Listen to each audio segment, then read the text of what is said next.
মহান শহীদ দিবস ও আন্তর্জাতিক মাতৃভাষা দিবস উপলক্ষে বরিশালের সরকারি সৈয়দ হাতিম আলী কলেজে আলোচনা সভা অনুষ্ঠিত হয়েছে। শনিবার 21 ফেব্রুয়ারি কলেজ মিলনায়তনে আয়োজিত সভায় সভাপতিত্ব করেন কলেজের অধ্যক্ষ প্রফেসর মোহাম্মদ হারুনুর রশিদ হাওলাদার।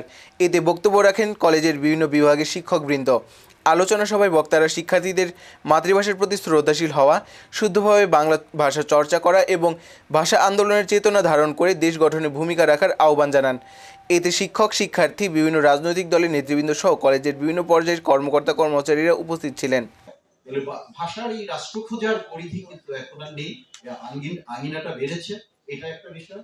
আর যেটা বলেছিলাম যে একজন বলেছিল যে আসামে আন্দোলন হয়েছে, হ্যাঁ আসামে, এটা অতি উল্লেখ্য একটি নাম আমি উচ্চারণ করছি, সেটা কমলা ভট্টাচার্য।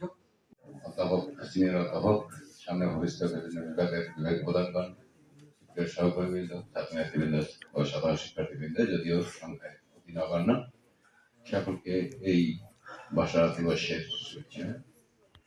প্রতি বৎসরের ন্যায় এবছরও আমরা ভাষা দিবসের এই অনুষ্ঠান আয়োজন করেছি নিজস্ব চিন্তা থেকে। আমরা গত পরশু বৃহস্পতিবার শেষ হওয়ার পর্যন্ত অপেক্ষা করেছি। সে পর্যন্ত সংস্কৃতি মন্ত্রণালয়, শিক্ষা মন্ত্রণালয়, শিক্ষা অধিদপ্তর কর্তৃক কোন ধরনের প্রজ্ঞাপন আমরা পাইনি, যেই কারণে আপনাদেরকে আনুষ্ঠানিকভাবে দাওয়াত করতে কষ্ট হয়েছে। সম্ভবত সন্ধ্যার দিকে আমরা পেজে দিয়েছি এবং পরবর্তীতে ফোনে কথা বলেছি। তারপরেও আমরা যে উপস্থিত হতে পেরেছি বা হয়েছি এবং একটি প্রাণবন্ত, আমি বলবো